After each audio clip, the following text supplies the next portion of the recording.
여러분 안녕하세요. 저는 코리안 아시람 TV 코리안 아시람 대표 이명권입니다.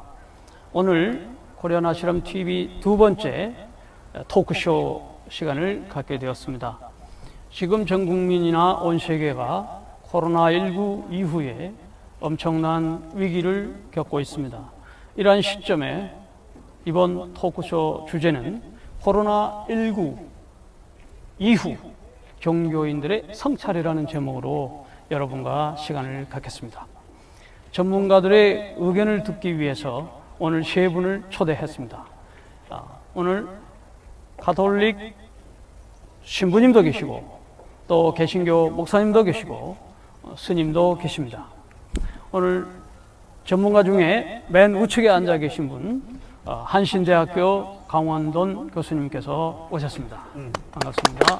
안녕하십니까. 네. 그 다음에 가운데 계신 분은 서강대학교 김용혜 교수님으로서 신부님이십니다. 반갑습니다. 네. 또 법현 스님으로서 지금 세계선교연구원 원장님이시고 종교 간의 대화에 아주 활발하게 활동하시는 분이십니다.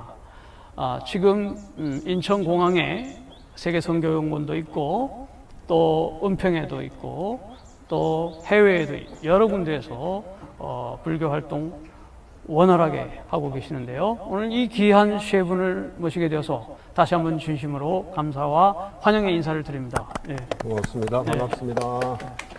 오늘 이 코로나19 시대를 맞이하여 각자 목사님 혹은 신부님 혹은 스님께서 느끼시는 여러 가지 소회가 있을 줄 압니다. 이 문제를 놓고 그 진단과 혹은 대안이 될 수 있을까 그 지혜를 모아보는 시간이 되겠는데요. 먼저 우리 강원동 목사님께서 간단한 자기 소개와 더불어 이 현 코로나19 시대를 어떻게 보고 계시는지 또 그 말씀도 겸해서 한번 해주시면 좋겠습니다. 네. 저는 그 한신대학교 신학부에서 민중신학과 사회윤리를 가르치고 있는 강원돈입니다. 저는 이제 우리 시대의 작은 사람들 편에 서서 세상을 어떻게 설계하고 형성해야 할 것인가에 대해서 관심을 갖고 공부하는 사람이죠. 제가 코로나19에 처음 접한 거는 작년 12월 31일이었습니다. 제가 마침 이제 독일을 가던 길이었는데요. 우한에서 정체를 알 수 없는 폐렴이 돌고 있다 하는 그 소식을 비행기 타면서 들었습니다. 그리고 이제 그 독일에서 나중에 이제 코로나19 바이러스로 알려져 있는 그 질병에 대해서 이제 보도를 계속 접하게 됐죠. 그 당시 코로나19가 중국 우한 지역에서 처음 발병을 했다고 해서 우한 폐렴이라고 이제 알려져 있었고요. 독일과 유럽 각지에서는 그 괴질을 전파시킬 가능성이 있는 중국 사람들에 대해서 경계하는 분위기가 갑자기 싹 트고 확산되기 시작했습니다. 프랑스에서는 이제 이 동양 사람들을 보고 저기 바이러스가 온다 이런 얘기를 한다는 얘기가 돌았고요.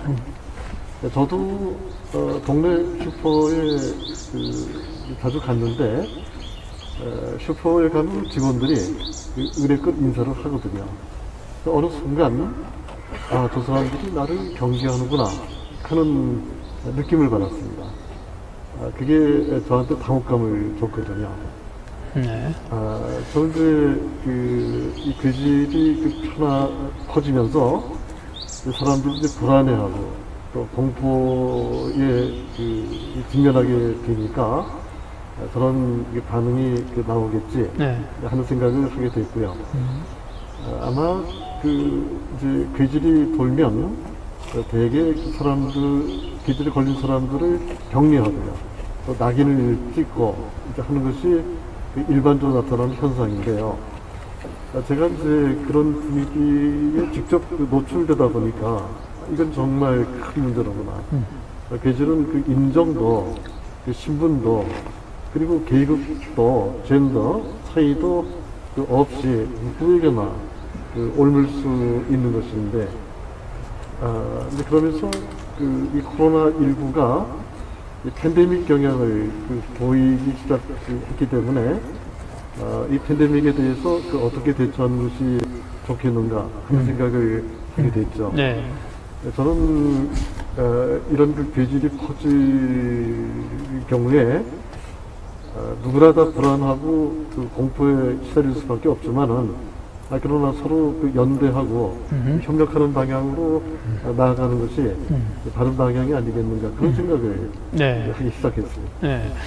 피할 수 없는 현상이지만 이럴수록 연대하고 협력의 방법을 모색해보자. 예, 네. 좋습니다. 그러면 우리 이어서 목사님 김신우. 길게 설교를 듣는 것 같아요. 짧게 이야기할 수밖에 없는 상황인데 네네. 농담이었습니다. 사실 코로나19는 여러분도 알다시피 그리스도 교회에서 바티칸에서도 교황님께서 부활을 대축일 미사를 혼자 해야 되는 그런 상황. 그러니까 2000년 만에 처음으로 성당에 문을 닫고 뭐 불교도 마찬가지고 개신교도 마찬가지겠지만 이게 우리 역사상 한 번도 경험하지 못한 미중유의 사태라고 그럽니다. 그런데 바로 제가 살고 있는 이 시대에 이게 와서 이것이 던지는 의미가 뭔가 점점 이 19 사태가 세계적으로 확산되면서 점점 그런 생각이 드는 거예요. 다른 한편으로는 굉장히 큰 도전으로 오고 많은 전문가들이 이 코로나19 사태 이후는 정치 경제적으로 뿐만이 아니라 종교도 모든 인류의 삶 자체가 변화되지 않으면 안 되는 다시 돌아올 수 없는 길을 걷고 있다라고까지 이야기를 하니까 그게 뭔가 이제 이런 각성이 들고요. 제 자신만 하더라도 평상시에 이렇게 중심에 모아져야 되는데 공포스럽고 두렵고 이게 어떻게 될지 모르니까 저는 이제 대학에서 가르치고 있는 사람인데 지금 학생들 1학년들 입학생들 보지도 못한 채 입학식도 생략한 채 지금 뭐 줌이라고 하는 온라인 수업을 하는 그런 상황이거든요. 네. 그래서 상당히 뭐라 할까 안정되지 못한 상태에서도 이 사태에 대해서 다른 한편으로는 우리에게 주어진 이 도전을 좀 감사롭게 감사롭게? 감사하게 감사하게 맞이하고 이 도전에 잘 응하면 좋겠다라고 하는 그런 생각을 하고 있습니다. 저는 좀 호기심이 많아가지고 이게 뭔가 한쪽에는 죽어가는데 한쪽에는 감사하다. 감사하는 마음도 있습니다. 운명이 같이 가네요. 네, 좋습니다. 그러면 이러한 상황을 또 우리가 직시하면서 스님께서는 또 어떤 생각을 하고 계셨는지 그 사이. 저는 이제 우리 불교 입장에서 봤을 때 갑자기 생기는 바깥에서 생기는 어려움들을 작은 삼재, 큰 삼재 이런 말들을 이야기합니다. 작은 삼재는 질병, 기근, 도적 그걸 얘기하는데 질병이 지금 우리 코로나19인 것이죠. 그런데 그보다 더 큰 것이 물, 불, 바람의 해. 뭐 얼마 전에 있었던 호주의 원인을 알 수 없는 산불, 자연재해. 막기 어려운 산불, 또 쓰나미, 또 뭐 장마라든가 폭우 이런 것들을 이야기하고 불교가 발생한 인도 같은 경우는 장마가 오면은 그냥 동네가 완전히 물에 잠겨서 그래서 빨리 오기 전에 높은 산에 올라가야 된답니다. 네. 그래서 거기를 피난섬이라고 해서 거기 가면 죽지 않고 산다. 그런 것처럼 인생의 폭류 속에서 살아가는 길을 찾아라. 라는 얘기를 뭐 자등명, 법등명이라는 불교 이야기를 자주법주라는 설명으로 하기도 합니다. 그런데 사실은 지금 많은 전문가들께서 하시는 말씀이 결국은 언론이나 또 현장에서 많이 쓰이면서 여태까지 한 번도 겪지 못한 일이라고 말씀들을 하시는데 저는 늘 겪어왔던 것들이다.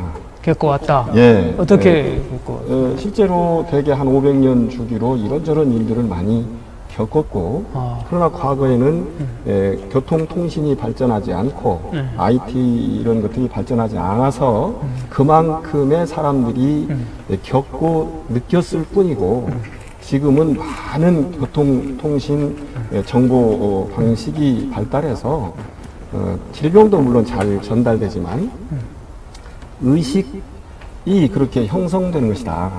사실은 어떤 사람의 의식이라는 것이 그 사람의 존재를 규정하는데 우리가 좀 너무 겁을 많이 먹는 게 아닌가.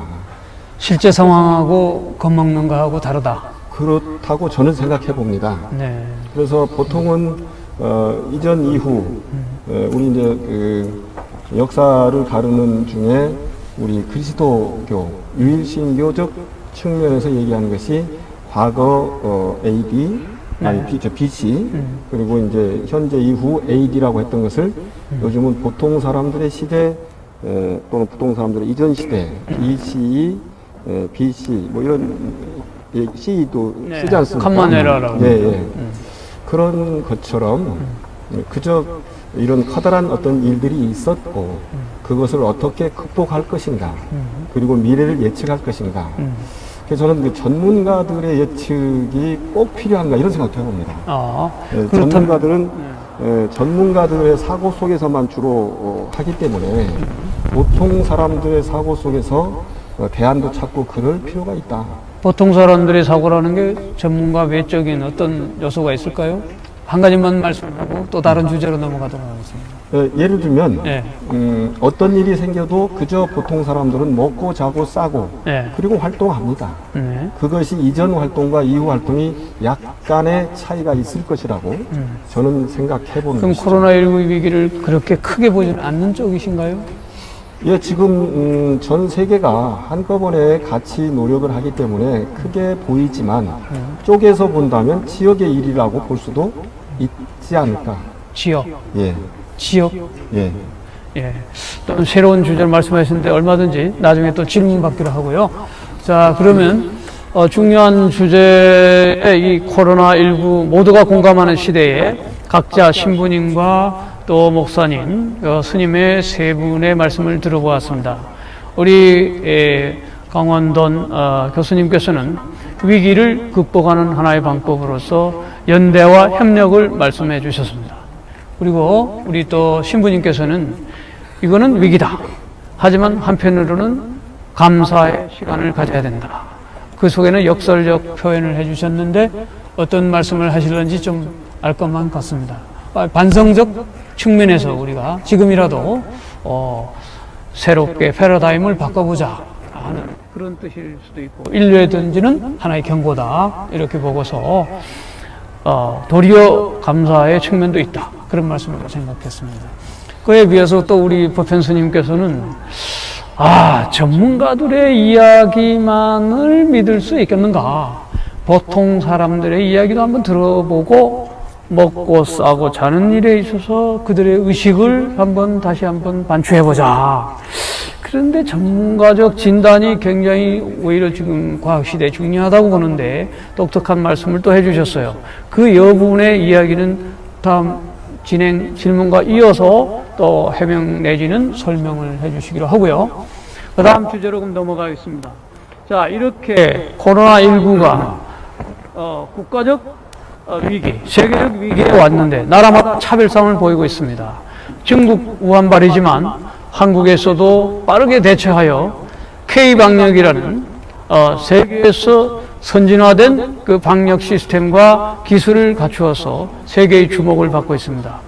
자, 이러한 그 코로나19는 국가적 위기를 국가가 어떻게 대처해 나가느냐 하는 그 시스템이 얼마나 중요한가를 우리가 보았습니다. 그래서 그 코로나19와 관련된 국가의 역할과 그 중요성에 대해서 우리가 말하지 않을 수 없을 것 같아요. 이 점에 대해서 먼저 강원돈 교수님께서 물의 신학이라는 아주 수십 년 전에 훌륭한 책을 쓰시기도 하셨는데 물질, 우리 보통 정신만 많이 이야기하지만 그쪽 측면에서 물의 신학이라는 책을 쓰셨어요. 자, 우리 강원돈 교수님 오늘 어떻게 국가적 협력방법 혹은 중요성, 역할에 대해서 한번 생각하시는지 한번 말씀해 주시죠. 물의 신학 얘기를 하시니까 제가 1980년대 후반에 20년 전에 썼던 30년 글인데요. 구체적인 그 현실로부터 출발해서 신학적 성찰을 하지 않으면 안 된다.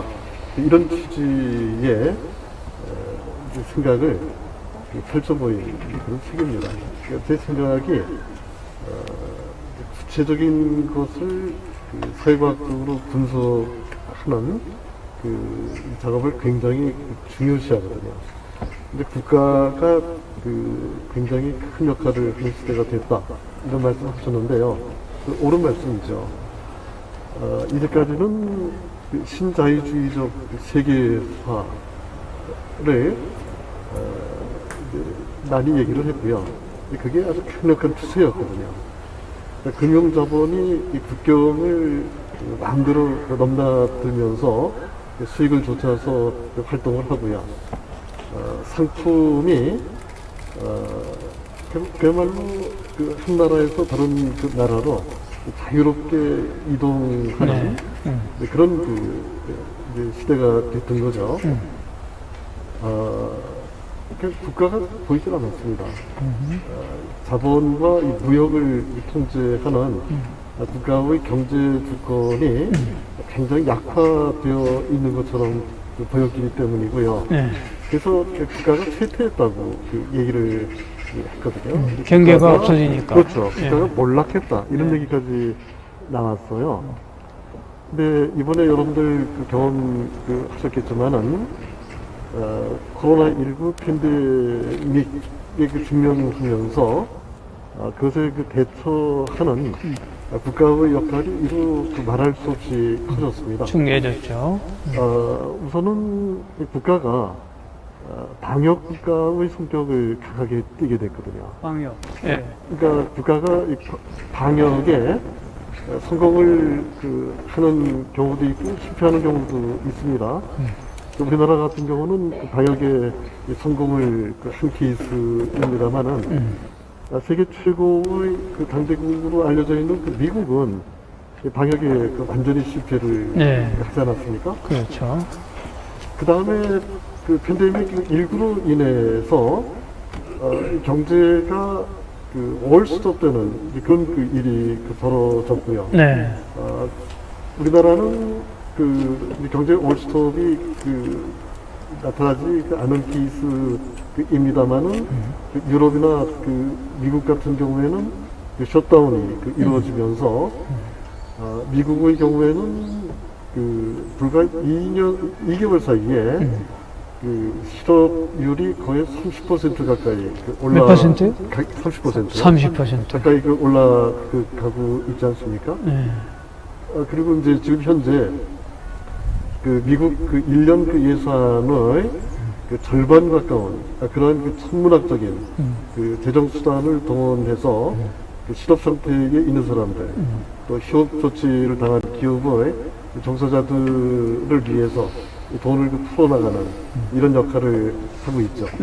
국가가 돌아온 겁니다. 경제 문제 그렇습니다. 그렇고 그 다음에 하나만 더 중요한 거면 그런데 이제 중요한 건 이런 거거든요. 지금 포스트 코로나 시대를 얘기를 하고요.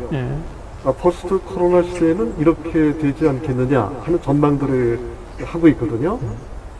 근데 그런 전망을 하는 것도 아주 중요하지만 더 중요한 것은 포스트 코로나 시대를 어떻게 형성할 것인가 예, 하는 어떻게? 것이거든요. 근데 포스트 코로나 시대를 형성할 수 있는 그 힘은 국가적 역할에 국가가 있거든요. 예, 관련돼서 말씀. 바로 그렇기 때문에 예. 이 국가는 예. 포스트 코로나 시대에 대한 설계도를 가지고 있어야 되거든요. 설계도. 예. 그 설계도를 어떻게 만들어낼 건가. 네. 또 어떤 사람들의 권익을 최대한 실현시키는 방향으로 코로나 이후 시대의 이 설계도를 만들어 갈 것인가. 이것이 제가 볼 때는 굉장히 중요한 중요하다. 그 이제 과제로 예. 대두된 것 같아요. 우리나라 같은 경우에는 한국판 뉴딜을 해야 되겠다. 네. 그 디지털 뉴딜, 그리고 녹색 뉴딜 이런 얘기를 하고 있거든요. 제가 볼 때 결정적으로 빠져 있는 것은 사회적 뉴딜입니다. 사회적 뉴딜.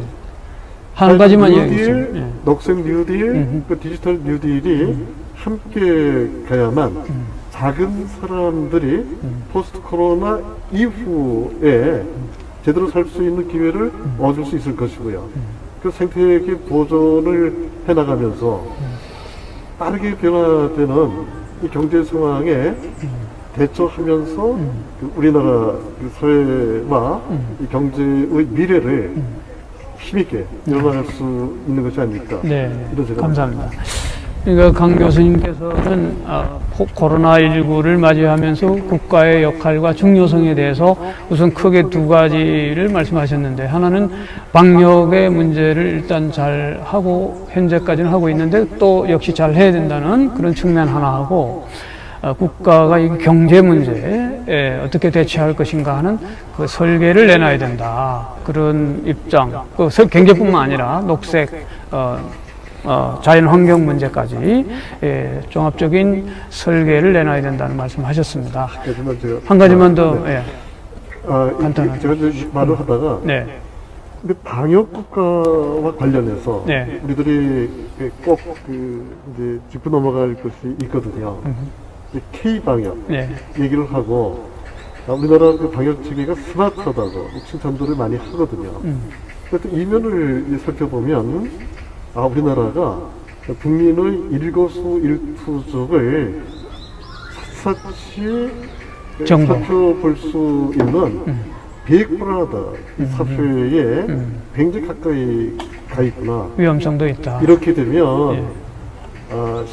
인간과 시민의 그 자유와 기본권을 근본적으로 침해할 수 있는 그런 그 위험성도 굉장히 크구나 하면서 생각하게 되는 거거든요. 네. 근데 바로 그렇기 때문에 네, 방역 국가로 나타나고 있는 오늘의 국가를 어떻게 민주적으로 통제할 것인가 하는 이 과제가 아주 심각하게 제기됐다. 이런 말씀을 네네네. 빅브라더를 예견을 한 사람들도 있죠. 네. 과거에. 예. 거기에 대한 위험성, 정보의 감시체제, 그러므로 오는 인권 문제, 여기에 대해서 민주적 대처, 이 좋은 말씀을 또 추가로 해주셨습니다. 그러면은 이제 또 서양 철학을 전공하시고 또 이런 인간 존중에 대한 또 책도 많이 쓰시는데, 김용혜 신부님께서는 그 인권 문제에 대해서도 또 할 말 있으실 것 같고, 국가의 그 중요한 역할 어떻게 보셨는지 한 말씀 부탁합니다. 그 부활절이 이제 시작되기 전에 벌써 우리는 이제 2월 말부터 아주 심각해졌죠. 2월 중순부터 신천지 문제가 생겼고 1월부터 이제 감지를 하기 시작을 했는데, 미국의 트럼프 대통령이 부활에는 이제 부활 예배는 모든 사람들이 다시 모여가지고 예배를 드렸으면 하는 그런 바람을 말한 적이 있는데, 그때 우리 유나이티드 스테이트스 오브 아메리카 미국은 문을 닫으려고 세운 나라가 아니다. 우리는 다시 문을 열 것이다 라고 자신을 냈어요. 네. 그러나 부활절 예배를 못 드렸죠. 네. 그 정도로 사실 지금 이 사태가 중대하다는 것이고, 미국과 같은 가장 세계 강대국도 의료 체제나 방역 체제나 또 이 코로나 대책에 있어서 네. 허둥지둥하는 걸 보면 처음 가는 길이다라고 하는 것을 알 수가 있어요. 네, 맞습니다. 그런데 그 트럼프가 그 이야기를 할 때 우리나라를 문을 닫기 위해서 셧다운하는 그런 목적으로 세운 나라가 아니다라고 하면서 문을 열어야 된다라고 이야기하고 지금도 여전히 방역 체계가 허술한데도 불구하고 결국은 봉쇄 조치를 해제했지 않습니까? 네. 근데 이게 이제 위험이 아주 가중되어 가고 있고 그렇죠. 이것이 어떻게 더 커져서 많은 사람들이 죽게 되고 더 확산이 되면 선거에 지장이 있을 수도 있다는 생각이 드는 거죠. 네. 그럼에도 불구하고 왜 열었는가에 대한 문제죠. 그리고 이제 그래서 저는 근본적으로 우리나라 국가하고도 그렇죠. 관련돼서 한번 국가는 말씀해 무엇인데 국가가 무엇이길래 다시 열어야만 되는가라고 하는 문제예요. 그러니까 지금 자본을 존중하고 자본주의가 더 확산돼야 되는 그 체제에 의해서 이익을 얻어야 된다라고 하는 측면에서는 병이 들고 죽어간다 하더라도 열어야 된다라고 생각할 수가 있을 것이고 네.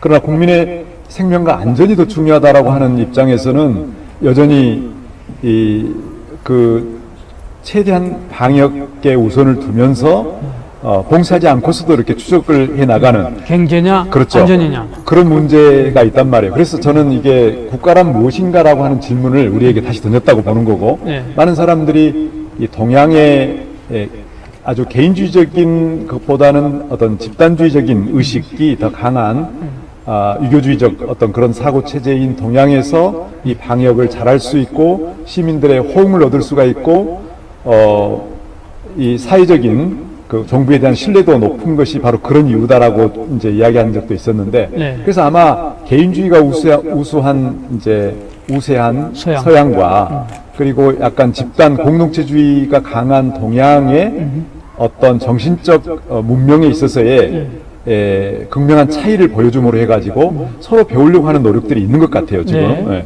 그 점을 이제 지적하고 싶고 네. 신부님이 보시는 캐톨릭적 입장과 그 국가. 네, 그런데 최근에 또 어떤 한 분이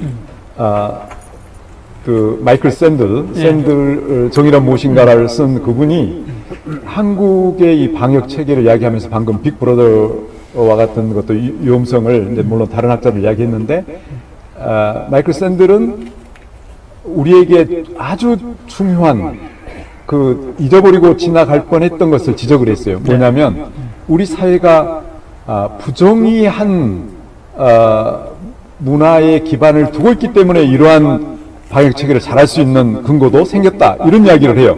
그 말은 뭐냐면 여러분들이 잘 알다시피 신천지 문제라든지 또 그 코로나 이 감염에 굉장히 약한 우리의 사회의 부분들을 좀 나열해 본다면은 이렇습니다.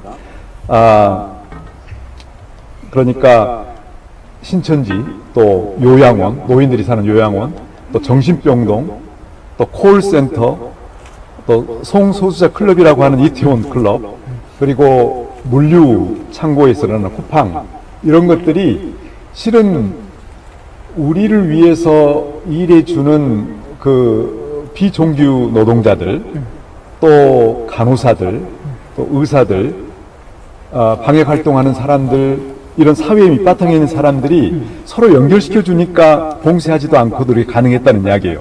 그런데 집단 감염이 일어났던 모든 곳이 다 사회적 약자들이 모여 있는 곳이거든요.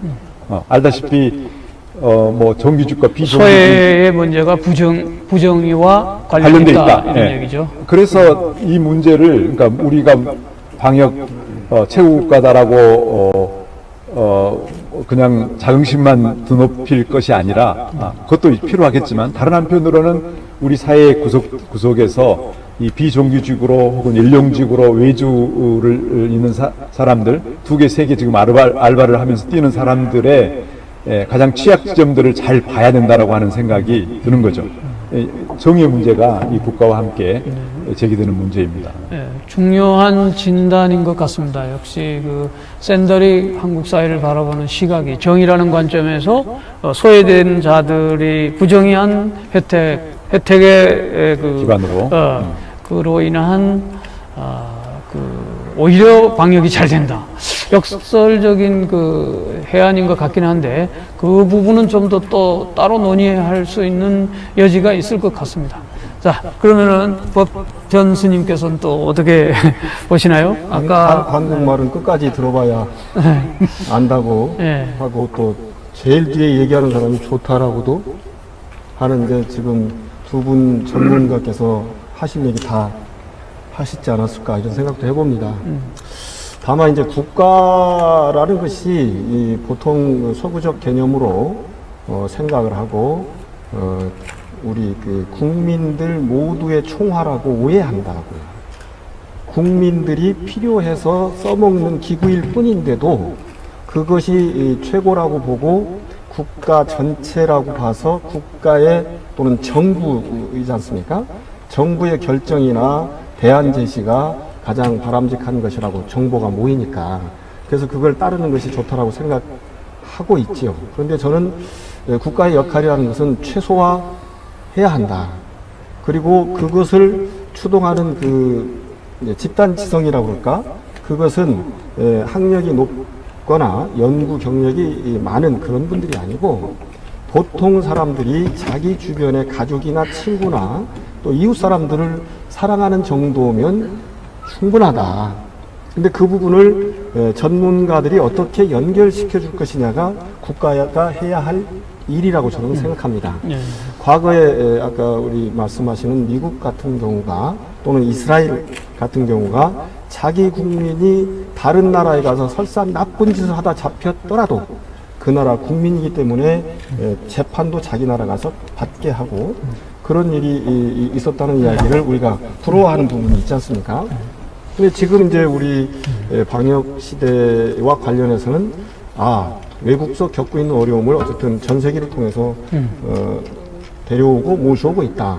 그런 부분이 필요한데 그게 국가가 그들을 구해주는 것이 아니고 국가의 그 존재를 구성하고 있는 윗단계에 있는 국민들을 모시는 자세다. 네. 마찬가지로 전문가에 대한 방역의 전문가에 대해서도 국가의 행정 최고 책임자가 어떤 지시를 통해서 이루는 것이 아니고 그 전문가 개인의 또 개인 그 어떤 기구의 의견을 받아들이는 노력을 이제쯤 한 것이 아닌가라는 것으로 저는 생각하고 싶습니다. 예, 여전히 보통 사람들의 의식 수준, 그것이 이제 집단 지성이 되어서 국가의 방향성을 제기해야 된다. 국가가 국민들에게 이래라 저래라 하는 그 권력 기구로서 행사해서는 안 된다. 조금 좀 말씀을 드리자면 그 K 방역이라는 것도 정부에서 만들어내는 것이 아니었습니다. 그래서 초창기에는 대통령이나 또 그 질병관리본부 위에 있는 보건복지부의 리더들이 네. 그 분야 전문가가 아니어서 또 대만에서는 그 분야의 전문가들이 행정 책임자가 돼가지고 그걸 잘하고 있다라고 했었는데 반드시 그런 게 아니라는 것을 이번에 입증했다고 저는 생각합니다. 네, 그러한 소수의 비전문가라도 중요한 의견을 제시했을 때 그것을 국가기관 정부에서 잘 수렴해서 그것을 선용한다는 아마 그런 좋은 의미로 받아들이겠습니다. 스님의 그 말씀에 동의를 하는데 네. 마침 우리 지금 정부가 네. 촛불혁명에 의해서 만들어진 정부이기 때문에 국민들 전체를 아주 잘 경청하고 그들의 의견을 잘 수렴해서 네. 나가려고 하는 아주 뭐랄까 민감도가 높은 네. 정부이기 때문에 그렇고 네. 그러나 자본가들 대기업이나 이런 사람들의 목소리도 있을 수 있는데 그런 쪽이보다는 오히려 국민 전체의 생명과 안전을 위해서 노력하는 정부였다. 이 점은 칭찬해 줄 수 있는 부분이라고 생각합니다. 역시 촛불혁명의 그 연장선상에서 이러한 방역도 같이 시민의식을 잘 수렴해서 처리해 나가는 그러한 정부의 역할을 우리가 볼 수 있었다. 이런 좋은 뜻으로 말씀해 준 것 같습니다.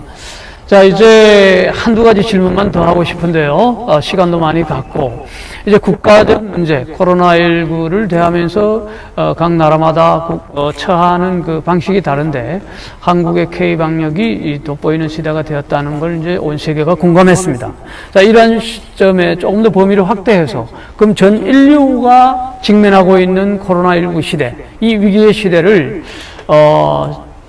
눈을 좀 넓혀서 인류적 관점에서 인류 보편적 인간 이해 측면에서 코로나19를 어떻게 대처할 것인가 좀 차원을 높여서 한번 얘기해 볼까요? 다시 한번 이 주제는 자유롭게 어느 분이 먼저 하실까요? 네, 제가 먼저 할까요? 예, 그러시죠. 이제 국가에 대한 국가주의의 획이 아닌가,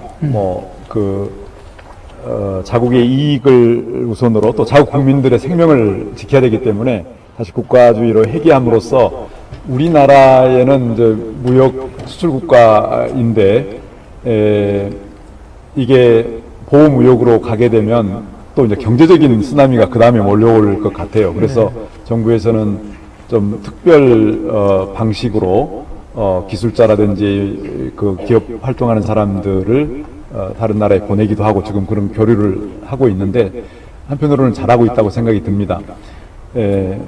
이 세계적인 팬데믹 상황에서 그 WHO 국제보건기구라든지 혹은 유엔의 기능이 도대체 뭐였는가라고 생각하면 굉장히 지금 그 말이 많지 않습니까? 네. 뭐 미국이나 유럽에서 중국을 두둔한 WHO 수장에 대해서 문제를 걸고 있고 유엔도 별로 그 역할을 못하는 그런 상태에 있습니다.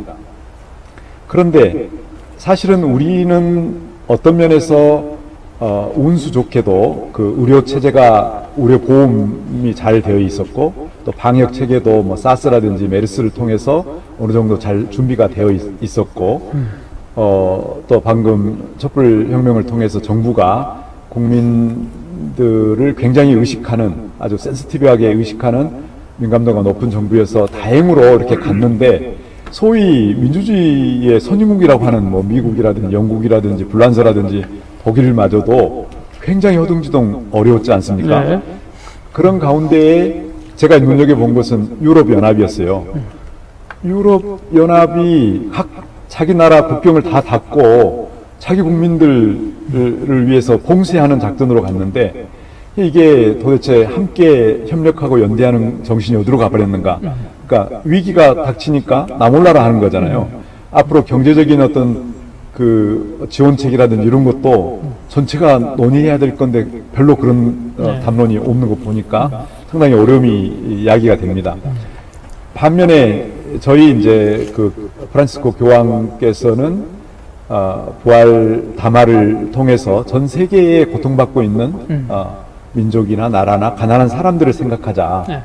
이 팬데믹을 극복하기 위해서 우리가 무관심하고 자기가 관심 있는 사람들 간의 어떤 교류뿐만이 아니라 전 세계의 고통에 대해서 어떻게 우리가 응답할 건지 교황청에서 내놓은 그 구체적인 뭐 사례라도 있습니까? 그래서 무관심이 설 자리가 없어야 된다라고 하는 걸 강조를 했죠.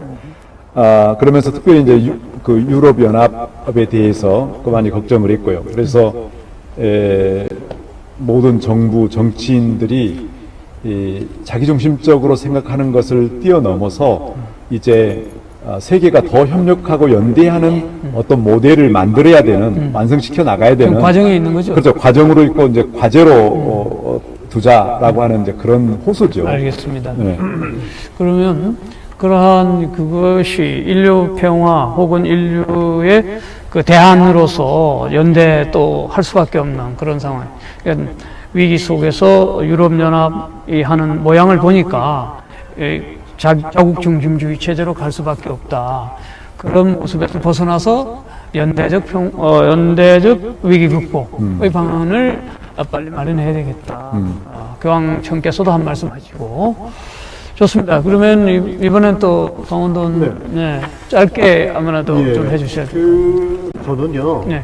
뭐 보호무역주의로 회귀할 것이다라고는 생각하지 않지만은 아마 이제 지구화, 그 세계화의 속도는 굉장히 이제 낮아지게 될 거고요.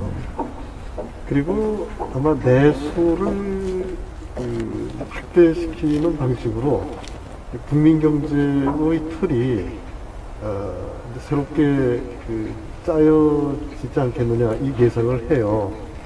가장 좋은 거는 개방 체제를 유지하면서 내포적 발전을 할 수 있는 국민 경제를 새롭게 설계하는 거거든요.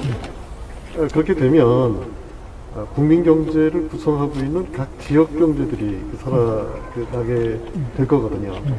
근데 이제까지는 그 세계화로 인해서 그 지역 경제가 죽고요. 그리고 실제로는 그 노동자들이 그 삶의 기회를 잃어버렸고요.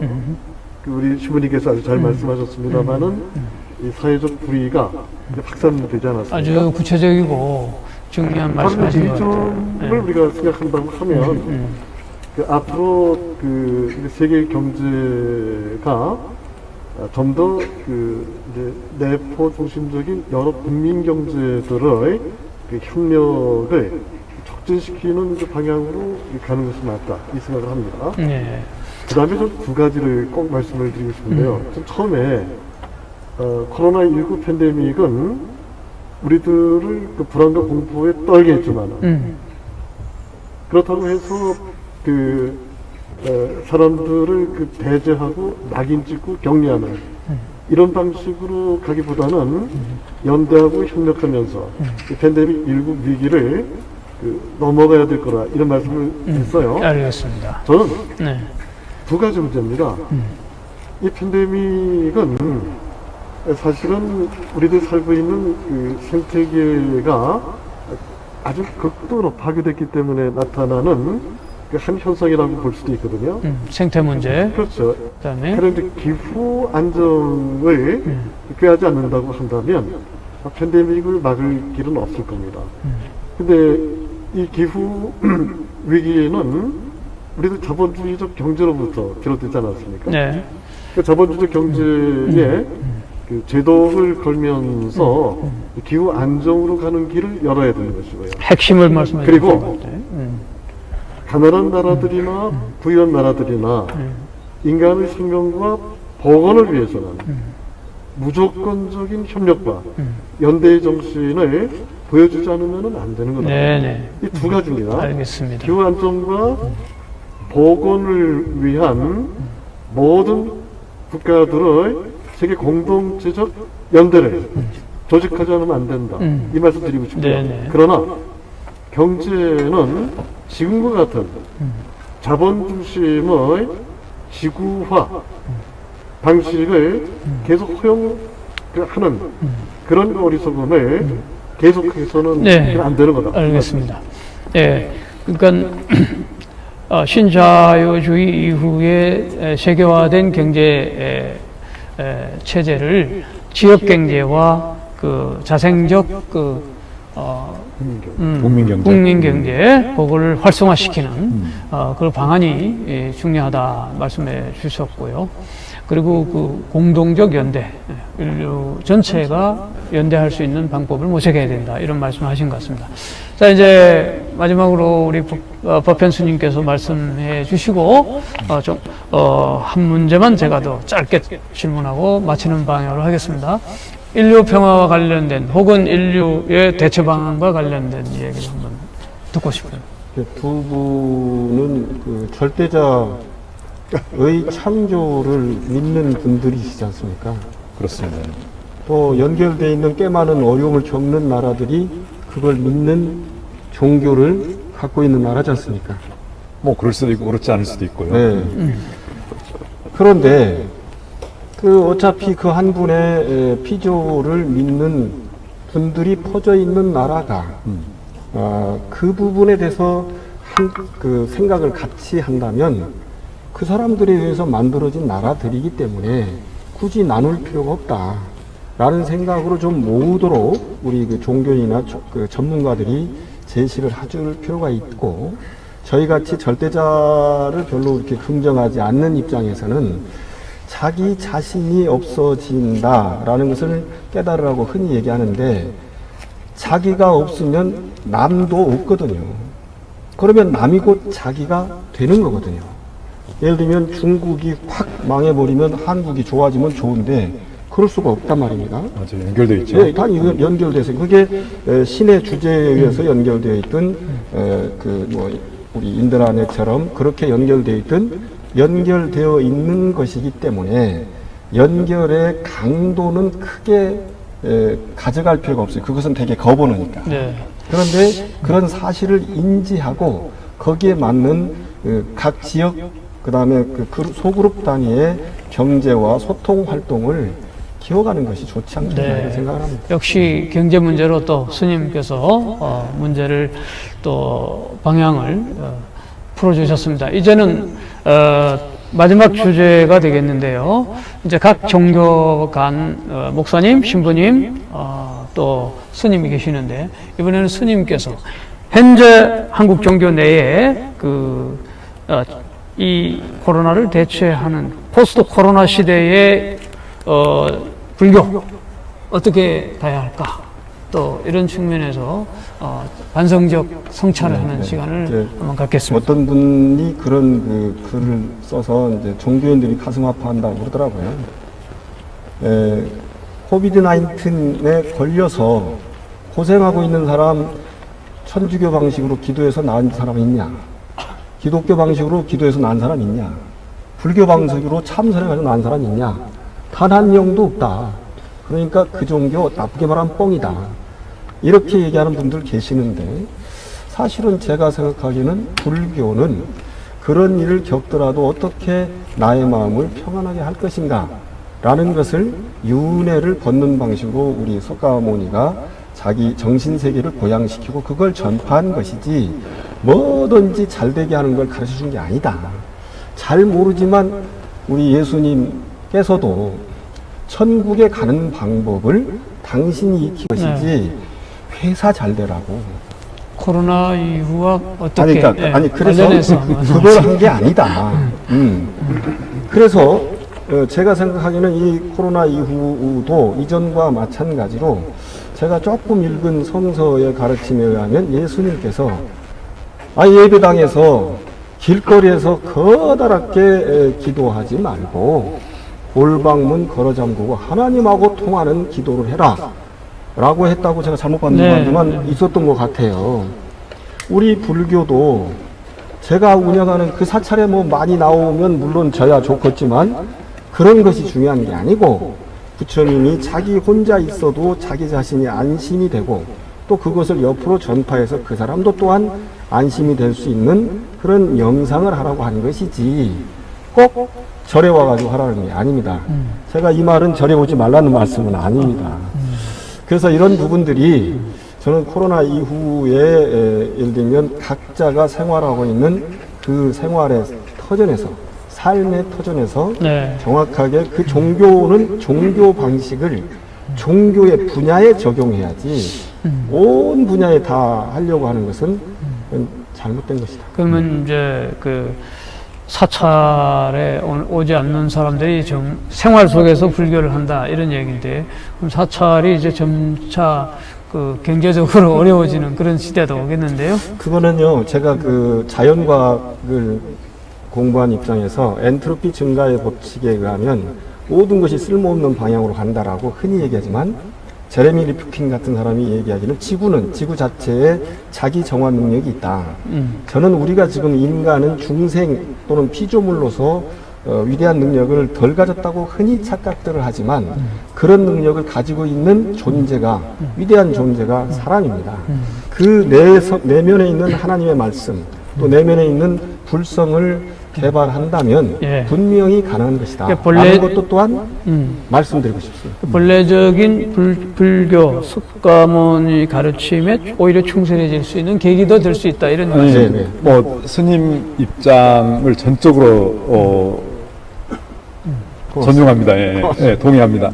그리고 또 불교 제가 좀 생각해봤어요. 다른 뭐 스님들 뭐 산중일기 이 코로나 시기에 산중일기들도 조금 이렇게 보고 그랬는데 불교의 어떤 수행 방법 또는 사찰의 일상이라고 하는 것은 코로나에 허둥지둥 하는 더군다나 이제 개신교든 천주교든 전체가 모여가지고 예배하고 미사를 드리는 그런 종교지 않습니까? 근데 불교는 사실 각자 참선하면 되는 거고, 아까 뭐 경제적인 문제는 가끔 시주하면 되는 것이고, 뭐 한 사람 한 사람 모으면 되는 것이고, 전체가 모여서 그렇게 할 이유는 크지 않지 않습니까? 물론 적폐라는 것이 있고 뭐 그런 분들도 있지만 그래서 가장 적응이 잘 되고 있다라는 생각을 했습니다. 그래 가톨릭적 입장에서 그런 측면인데 방금 말씀하신 것처럼 그 기도해 가지고 나았느냐 이제 이 기복 종교에 관해서 아주 일갈하셨는데 바로 그래요. 만약에 어떤 사람들 근본주의자들이 이야기하는 것처럼 우리는 신념이 있기 때문에 신앙이 있기 때문에 코로나에 걸리지도 않고 걸리더라도 병에 빠져들지 않고 죽지 않는다라고 주장하는 사람들이 옵자가 있지 않습니까 우리나라에? 물론 신천지 같은 경우도 그랬었고요 사실은. 간단하게 그건 이제 좀 뭐 다른 종교에 대해서 계속 이야기할 수는 없지만 우리들 안에 그런 기복 종교적인 어떤 요소가 있는데 과학을 무시하고 또 어떤 사회적 담론, 사회적인 어떤 문화의 진전을 무시하고 종교의 독단으로 빠져나가는 그 근본주의를 이 기회에 우리는 성찰할 수가 있었다라고 하는 점을 지적할 수 있고 기복적, 근본주의적, 종교적 독단에서 벗어난다. 그 다음에 이제 제가 아까 말씀드렸듯이 이 많은 사람들이 모여서 어떤 한 곳을 향해서 앉아 있는 그렇게 예배를 드리는 종교의 후퇴라고 할까요? 그런 것이 만약에 이런 감염 사태가 앞으로 2, 3년 만에 한 번씩 이렇게 돌아온다고 한다면 굉장히 많은 상황이 바뀌어질 것 같아요. 그러니까 성당이나 예배당이나 이런 중심의 삶의 형태, 종교 형태가 아니라 그것마저도 바뀌어질 거라고 저는 생각해요. 그래서 카톨릭 교회 안에서도 탈성당 중심. 지금 그 성사 중심, 미사 성제 중심의 그리고 모든 사람들이 모여서 함께하는 것에서 다른 방식의 모델, 성사론, 교회론 이런 것들이 진행될 것이다. 네, 진행되고 있고요. 지금 현재 진행되고 있고 또 계속해서 질문을 던질 것 같아요. 네, 알겠습니다. 그래요. 좋은 말씀해 주셨는데 기독교적 입장에서 그 주옥 같은 말씀들을 다 해주셔가지고 또 맨 마지막에 한 사람이 긴 말 할 건 없지 않겠어요? 저는 두 가지 딱 말씀드리고 싶어요. 하나는 만물이죠. 그 만물 그 안에 이제 계시면서 그 만물을 초월해 있는 그 분에 대해서 조금 생각을 할 필요가 있겠다.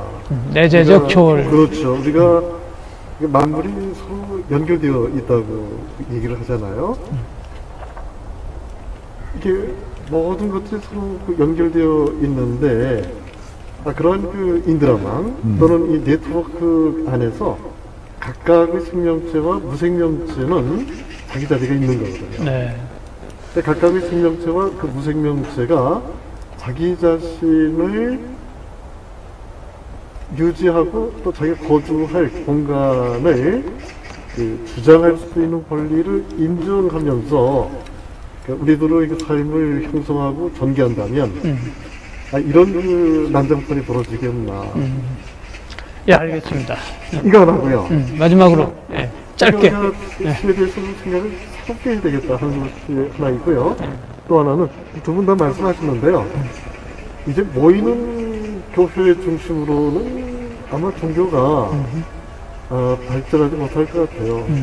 그러니까 저는 흩어지는 교회가 되겠네요. 그렇죠.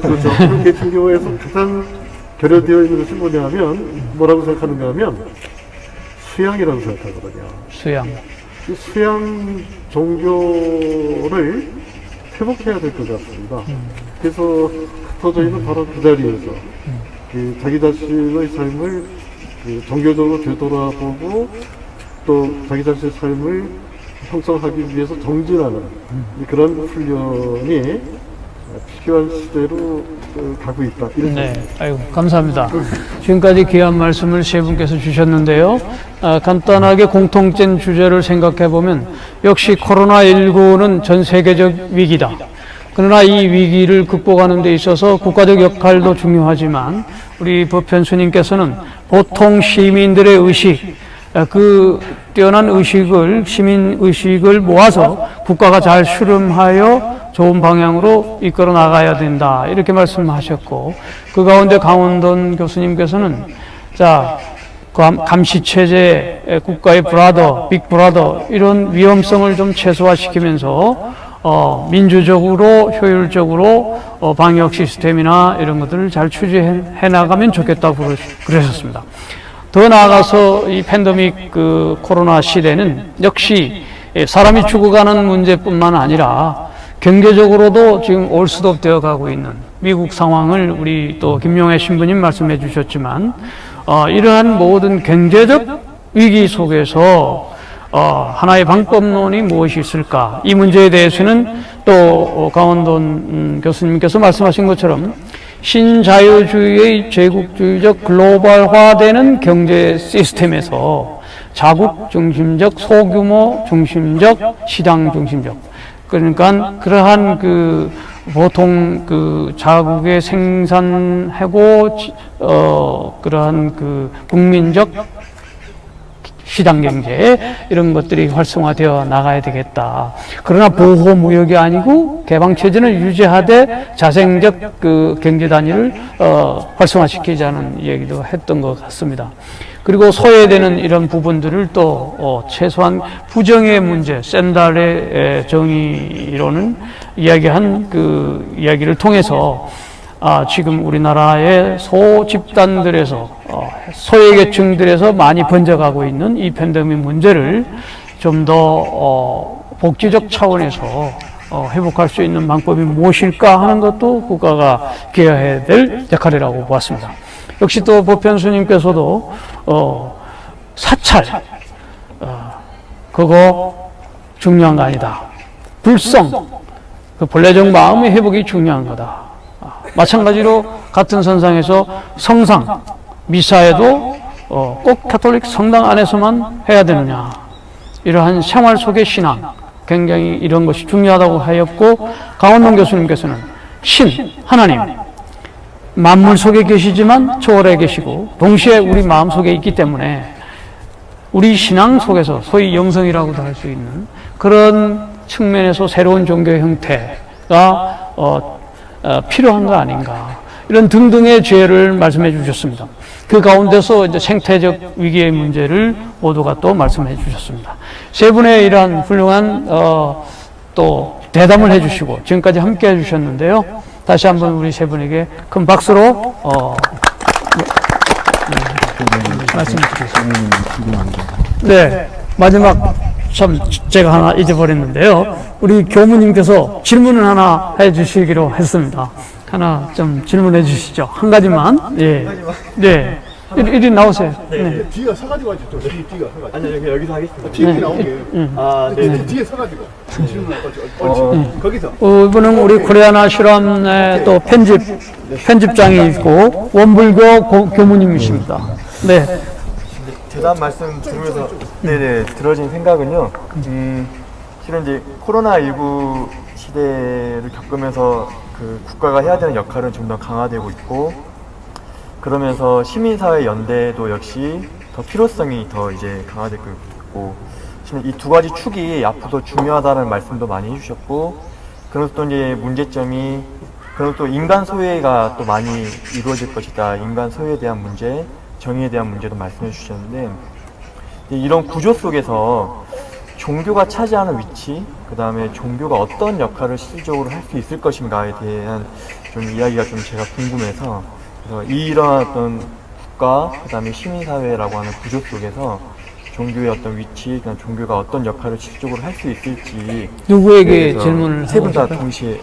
그럼 좀 길어지긴 한데 1분씩만 드리겠습니다. 이렇게 질문 드리겠습니다. 이러한 위기 속에서 종교의 역할, 그러니까 기독교뿐만 아니라 불교뿐만 아니라 종교라는 관점에서 어떻게 대처할까 이런 뜻이죠? 네네. 예. 한마디로 딱 얘기를 하면요.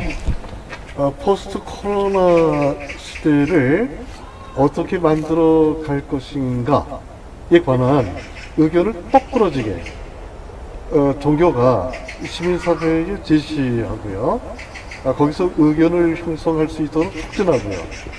그런 시민사회적 합의에 근거해서 입법의 길로 나아갈 수 있도록 종교가 기여할 것이 분명히 있다고 생각합니다. 네. 저는 이게 우리 시대에 던져진 2000년 동안 한 번도 없었던, 인류 역사상 없었던 질문을 우리에게 던졌기 때문에 이 문제는 우리가 깊이 받아들여야 될 뿐만이 아니라 감사롭게 받아들여야 한다는 이야기는 어떤 새로운 가능성을 여는 그런 사명을 가지고 있는 존재들이기 때문에 이제 그랬다고 보는 건데요. 이 점에 있어서는 그러니까 창조주 신앙을 가지고 있는 그리스도교 입장에서는 하느님의 뜻이 어디에 있을까를 생각을 해본다면 아까 그 강원호 교수님도 말씀하셨지만 생태적 거리두기, 사회적 거리두기뿐만이 아니라 생태적 거리두기, 미생물이나 식물이나 동물들, 사실 박쥐에서 나온 이 바이러스가 인간에게 지금 퍼진 거 아닙니까?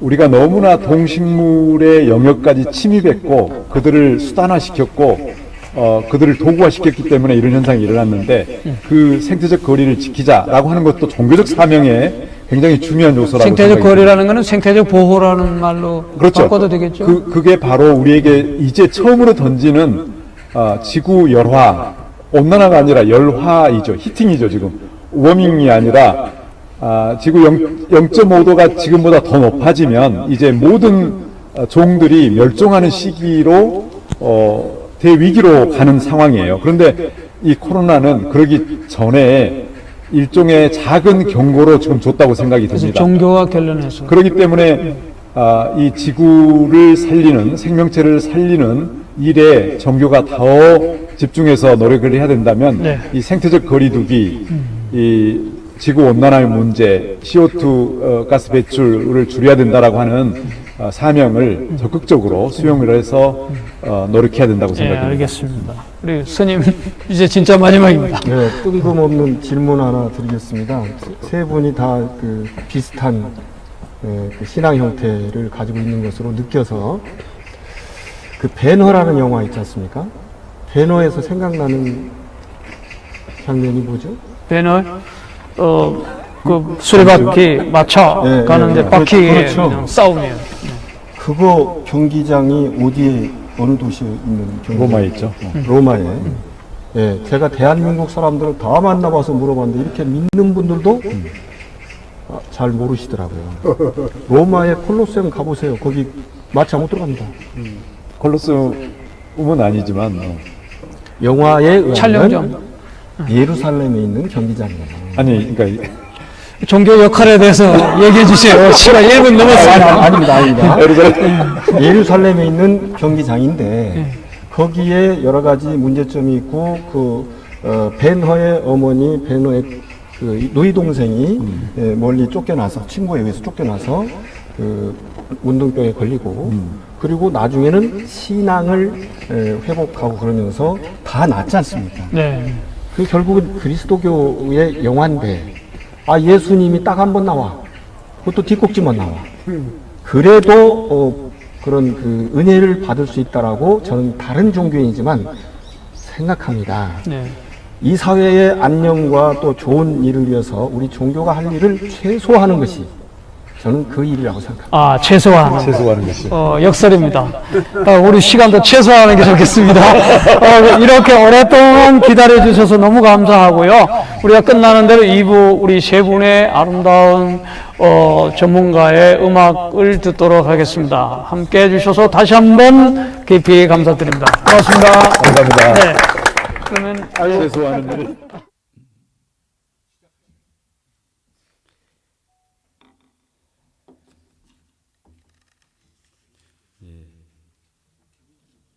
자연을 노래한 그 지리산에 살고 있는 이원규 시인이 쓴 행여 지리산에 오시려거든 그 시를 해올리겠습니다.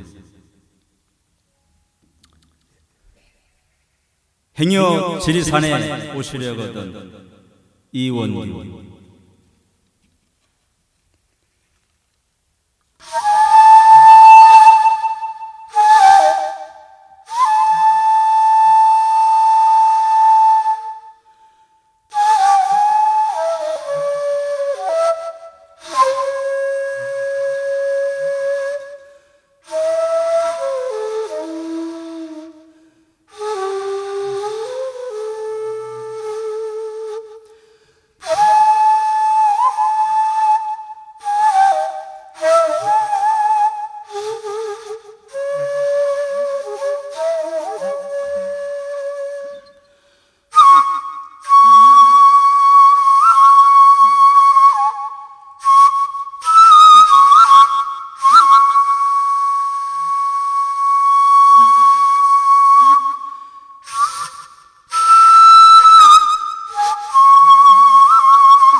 행여 지리산에 오시려거든 천왕봉 일출을 보러 오시라. 3대째 내리 적선한 사람만 볼 수 있으니 아무나 오지 마시고, 노고단 구름바다에 빠지려면 원추리 꽃물 위에 흑심을 품지 않는 이슬의 눈으로 오시라. 행여 반야봉 저녁 노을을 품으려면 여인의 둔부를 스치는 유장한 바람으로 오고, 피약골의 단풍을 만나려면 먼저 온몸이 달아오른 절정으로 오시라. 굳이 지리산에 오시려거든 불일폭포에 물방망이를 맞으러 벌받는 아이처럼 등짝 시퍼렇게 오고, 벽소령에 눈 시린 달빛을 받으려면 뼈마저 부스러지는 회한으로 오시라.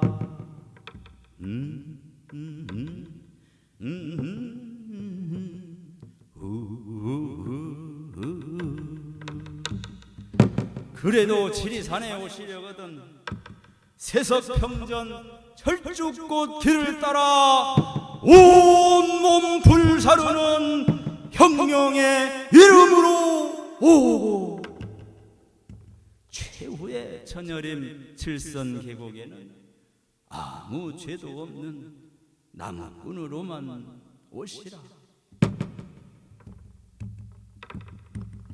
진실로 진실로 지리산에 오시려거든 섬진강 푸른 산 그림자 속으로 백사장이 모래알처럼 겸허하게 오고,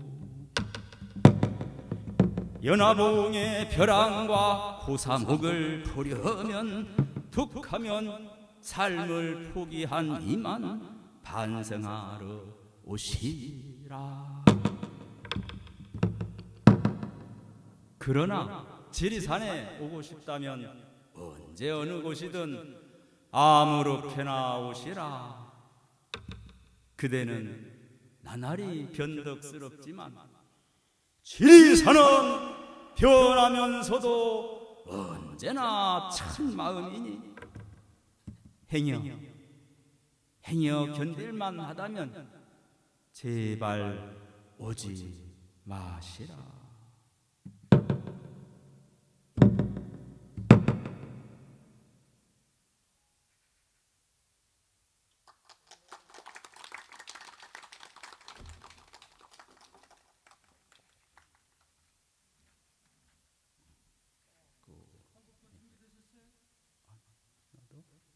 하나 더? 어이구.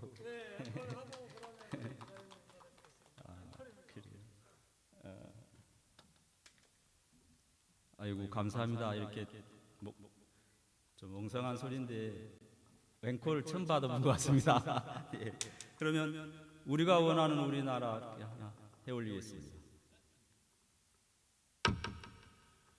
하늘은 높고 푸르며 땅은 깊고 기름진 나라, 하늘 아래 가장 아름다운 나라, 서로 도우며 평화를 전하는 나라, 하늘 아래 가장 살기 좋은 나라, 사람을 널리 이롭게 하며 자연 사랑하는 나라, 하늘 아래 가장 자비로운 나라, 하늘은 높고 푸르며 땅은 깊고 기름진 나라, 하늘 아래 가장 아름다운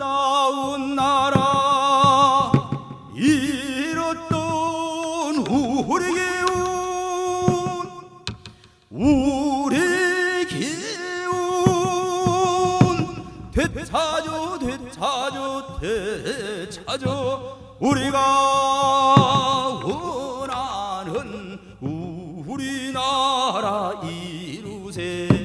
사람을 널리 이롭게 하며 자연 사랑하는 나라, 하늘 아래 가장 아름다운 나라. 잃었던 우리 기운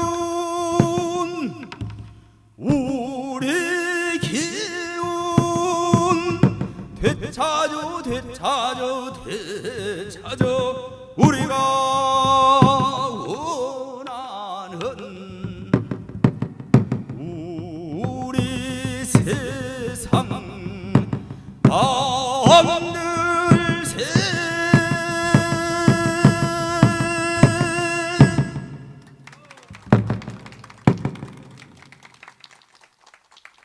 감사합니다.